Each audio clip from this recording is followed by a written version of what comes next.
आपका स्वागत है न्यूज 21 में। मैं हूं हर्षदा। चाकसू से खबर है, जहां कस्बे में मानव ग्रुप ऑफ इंस्टीट्यूशन कैंपस में चल रहे युवा महोत्सव 2025 समारोह का समापन हुआ। इस मौके पर पूर्व कैबिनेट मंत्री एसएन गुप्ता ने बतौर मुख्य अतिथि के रूप में शिरकत की। कार्यक्रम की अध्यक्षता बीजेपी नेता और पूर्व राज्य मंत्री विकेश खोलिया रहे। इस मौके पर वक्ताओं ने शिक्षा के महत्व पर प्रकाश डालते हुए कहा कि शिक्षा से ही समाज और देश का विकास संभव है। उन्होंने स्वामी विवेकानंद की जीवनी पर प्रकाश डालते हुए विद्यार्थियों से उनके आदर्शों को अपने जीवन में आत्मसात करने से बात कही। संस्था सचिव निर्मला खोलिया व प्राचार्य हंसराज मीना ने बताया कि इस दौरान युवा महोत्सव के तहत विभिन्न प्रतियोगिता में प्रथम, द्वितीय, तृतीय स्थान पर रहे विजेताओं को पारितोषिक देकर सम्मानित किया। चाकसू से महावीर स्वामी की रिपोर्ट। टॉप के देवली से श्यामनगर में मंगलवार को मकर संक्रांति के अवसर पर घर घर से श्याम बाबा के लिए पतंगों की झांकी सजाई गई। शहर निवासी श्याम प्रेमी नीति अजमेरा ने बताया कि बाबा के तिल के लड्डू, पकवानों, गजक, मिठाई का भोग लगाया। अजमेरा ने बताया कि कई सालों से बाबा की पूजा अर्चना करती आ रही हूँ। वो टोंक जिले में सबसे बड़े लड्डू गोपाल हैं, जो बाबा को हर रोज अलग अलग रूप में बाबा का श्रृंगार करते हुए देखे जा सकते हैं। श्यामनगर कॉलोनी निवासियों ने बाबा की झांकी के दर्शन किए। टोंक से ब्रिजेश पारडीवाल की रिपोर्ट। खबर हनुमानगढ़ के रावतसर से है, जहां ग्राम पंचायत बरमसिम में लाखों लीटर पानी बर्बाद हो रहा है। यहां अपनी योजना के तहत पेयजल की सप्लाई दी जाती है। जागरूक ग्रामीणों ने बताया कि ओवरफुल टैंक से रोजाना इसी तरह पानी बर्बाद होता रहता है। एक तरफ गांव में पानी के लिए ग्रामीण तरस रहे हैं, वहीं दूसरी तरफ पानी लाखों लीटर रोजाना बर्बाद हो रहा है। अपनी योजना के अधिकारियों एवं कर्मचारियों को काफी बार अवगत करवाया गया, मगर कोई ध्यान नहीं दिया जा रहा। वहीं क्षतिग्रस्त टैंक के कारण कभी भी कोई बड़ा हादसा हो सकता है। जल्द ही इस समस्या का समाधान नहीं हुआ तो बड़े स्तर पर आंदोलन होगा। हनुमानगढ़ से विनोद चौधरी की रिपोर्ट। डूंगरपुर शहर से बीते कल दान पुण्य के त्योहार पर दिन भर खुशियों का माहौल रहा। वहीं शाम होते होते खुशियों का माहौल तनाव में तब्दील हो गया। कुछ असामाजिक युवकों द्वारा त्योहार की मस्ती में अभद्र हरकतों की वजह से पुराने शहर में फौज का बदला और इसके आसपास के इलाकों में रात भर पुलिस जाब्ते की तैनाती हुई। फिलहाल इलाके में माहौल पूरी तरह सामान्य है। बताया गया कि कुछ युवकों ने छतों पर शराब के नशे में तलवार लहराई है। डीएसपी अशोक मीणा ने मामले पर क्या कुछ बताया, देखिए डूंगरपुर से सादिक अली की रिपोर्ट में। कोतवाली थाना क्षेत्र में अभी कोई पतंगबाजी को लेकर लड़ाई झगड़े की सूचना आई है, जिसपे पूरा अधिकारी और सारे जाब्ता यहाँ पर पहुँचा है अभी, और कुछ को डिटेन किया है व्यक्तियों को हमने। उसके बारे में तफ्तीश कर रहे हैं कि क्या मामला था उसमें। और अभी जो है प्रिवेंटिव तौर पे हम पूरा फ्लैग मार्च कर रहे हैं यहाँ पर, और पूरी तरह से अभी शांति व्यवस्था बनी हुई है। सर, क्या कहानी थी, मूल कैसे शुरू हुआ था? वही हम देख रहे हैं, अभी जांच का इश्यू करेंगे। पुजारा में मोनी बाबा गौशाला आश्रम सूरजमुखी में मकर संक्रांति के पर्व पर गौशाला में विशाल रागनी कंपटीशन एवं भंडारे का आयोजन किया गया। सुबह सुबह काल हवन यज्ञ कर गौवंशों को मीठा दरिया खिलाकर कार्यक्रम का शुभारंभ हुआ। भक्तों ने गौशाला में गौभक्तों ने गौशाला पहुंचकर गायों को गुड़ और चारा खिलाया। अलवर से ब्यूरो चीफ प्रदीप गोल की रिपोर्ट। मकर संक्रांति पर्व पर शहर में विभिन्न स्थानों पर लोगों ने गायों को चारा खिलाया और विभिन्न स्थानों पर गर्म वस्त्र वितरित किए। बच्चों ने भी क्रिकेट व रोडल खेलकर बड़ी उल्लास के साथ सकारात्मक मनाई। और साथ ही साथ स्कीम नंबर 4 राजेंद्र नगर विकास समिति द्वारा विभिन्न खेलकूद प्रतियोगिता का आयोजन किया गया, जिसमें 21 वरिष्ठ जनों को सम्मानित किया गया। तो प्रतियोगिता में भाग लेने वाले फर्स्ट, सेकंड, थर्ड को इनाम दिए गए। अलवर से प्रदीप गोयल की रिपोर्ट। सवाईमाधोपुर जिला मुख्यालय सहित विभिन्न क्षेत्रों में आज सुबह 6 बजे से ही धुंध कोहरे का प्रकोप, शीतलहर का दौर जारी है। इसी के साथ ही सुबह सुबह धुंध और कोहरा भी छाया हुआ है। यहाँ बुधवार सुबह घना धुंध और कोहरा छाया रहा। कोहरे के चलते यहाँ विजिबिलिटी 40 मीटर तक रही। मौसम विभाग की ओर से सवाईमाधोपुर में कोहरे को लेकर आज बारिश और ओलावृष्टि का अलर्ट जारी किया गया है।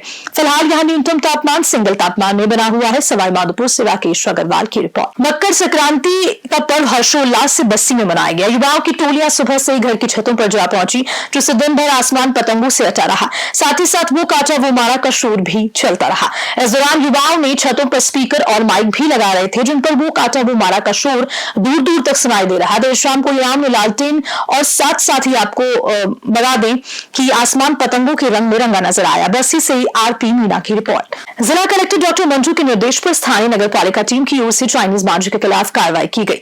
श्री विजयनगर पालिका टीम ने अधिशासी अधिकारी मिल्खराज चुब के निर्देशों में कार्रवाई को अंजाम दिया। एसआई सुशील कुमार के नेतृत्व में नगर पालिका की अलग अलग टीम्स ने चाइनीज अजीज मांझे को पकड़ने के लिए अलग अलग जगह पर छापेमार कार्रवाई की। श्री विजयनगर से जय किशन की रिपोर्ट। श्री विजयनगर के वार्ड नंबर 19 स्थित सिद्ध श्री बालाजी धाम का 10वां स्थापना उत्सव धूमधाम से मनाया जा रहा है। बता दें कि सेवादार रोहित कुक्कर ने बताया कि कलश यात्रा निकालकर मंदिर प्रांगण में हनुमंत कथा का शुभारंभ किया। 17 जनवरी को सुबह 8:15 बजे हवन यज्ञ होगा और सुबह 11:15 बजे विशाल भंडारा होगा। श्री विजयनगर से जय किशन की रिपोर्ट। पूर्व विधायक भवानी सिंह राजावत आज जोधपुर प्रवास पर रहे। वो अपने स्वास्थ्य ठीक नहीं रहने के चलते एक धाम पर दिखाने के लिए आए थे। इस दौरान सर्किट हाउस में मीडिया से बातचीत करते भवानी सिंह राजावत ने क्या कुछ विचार व्यक्त किए, देखिए इस रिपोर्ट में।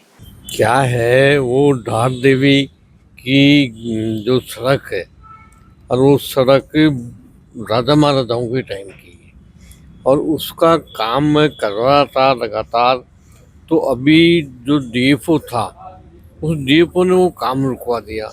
हजारों यात्री परेशान हो रहे थे तो मैंने उसको कंधे पे हाथ रख के कहा था कि नादानी मत कर और ये सड़क बनने दे, हजारों यात्री परेशान हो रहे ढार देवी यात्रा में जाने वाले।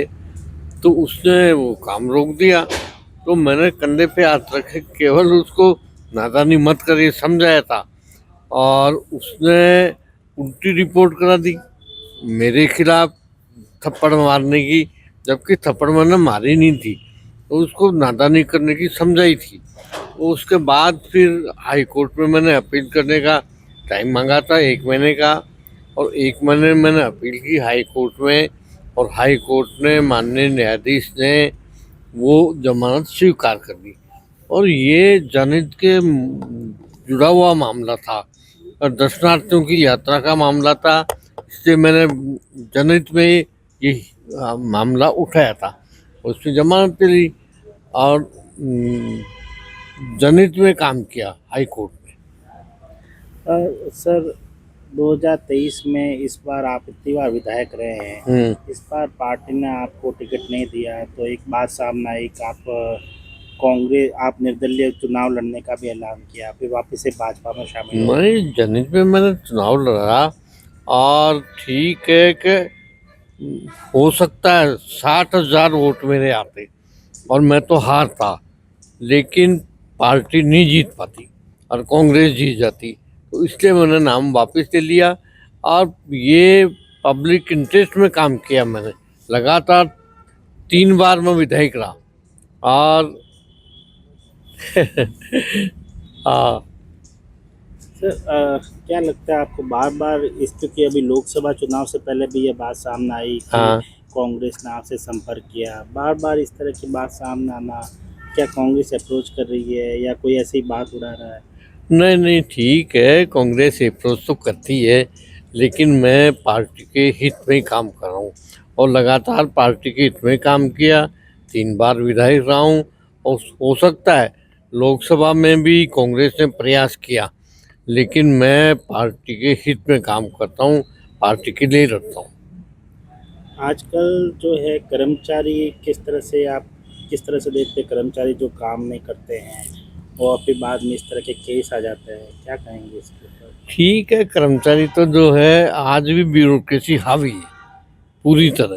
ठीक है, पार्टी का चुनाव ये राज है, लेकिन विधायकों की बात नहीं मानती और ये क्या है कि ब्यूरोक्रेसी हावी है और इसीलिए पब्लिक के मुद्दे उठाना ये जनहित की बात है और पार्टी के मुद्दे उठाना ये जनप्रतिनिधि का काम है। तो सर वसुंधरा राजे जी की सरकार में आप विधायक रहे, आप कह रहे हैं ब्यूरोक्रेसी हावी है, आप उस समय को कैसे देखते हैं सर? नहीं, ये तो समय तो हमेशा ही है, लेकिन क्या है कि ये ब्यूरोक्रेसी हावी है जनप्रतिनिधियों के ऊपर और लगातार जनप्रतिनिधि बात उठाते हैं, लेकिन आज भी जनप्रतिनिधि अपनी बात को उठाते हैं लेकिन उनकी बात सुनी नहीं जाती और ब्यूरोक्रेसी हावी है।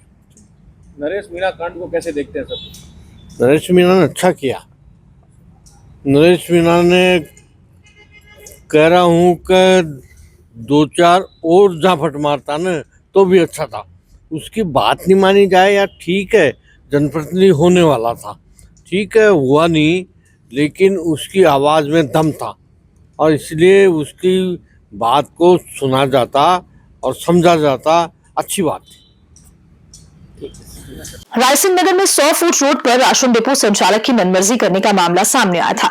न्यूज 21 की खबर का असर हुआ कि एसडीएम के निर्देश पर तहसीलदार हर्षिता मिंडा ने राशन डिपो का औचक निरीक्षण किया। निरीक्षण के दौरान डिपो बंद पाया गया। राशन डिपो के बाहर भी किसी प्रकार की कोई जानकारी लिखित में नहीं पाई गई। तहसीलदार ने डिपो संचालक के विरुद्ध कार्रवाई करने का आश्वासन दिया। रायसिंह नगर से राजू शर्मा की रिपोर्ट। 9 सूत्री मांगों को लेकर पिछले 2 दिनों से पटवारियों का कार्य बहिष्कार चल रहा है। इसी बीच भीलवाड़ा पटवार संघ की जिलाध्यक्ष सरिता यादव ने जहाजपुर एसडीएम राजकेश मीणा पर पटवारियों पर कार्य करने का दबाव बनाने का आरोप लगाया।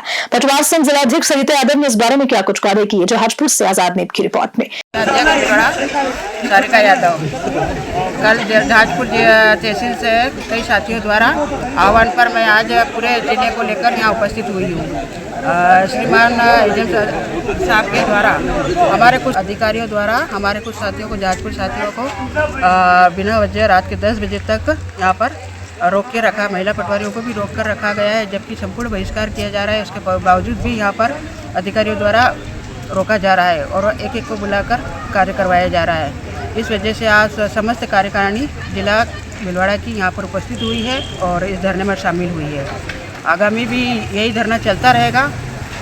किन मांगों पे लेकर धरना चल रहा है मैम? मेन तो गिरदावरी को लेकर है। प्रत्येक खसरे पर जाकर गिरदावरी करना जो कि पॉसिबल नहीं है और इसी चीज़ के लिए है कि समस्त प्रदेश इसमें भागीदारी है संपूर्ण बहिष्कार की और मेन गिरदावरी का है और 9 सूत्री मांगे हैं हमारी। खबर के साथ बुलेटिन में इतना ही। नमस्कार।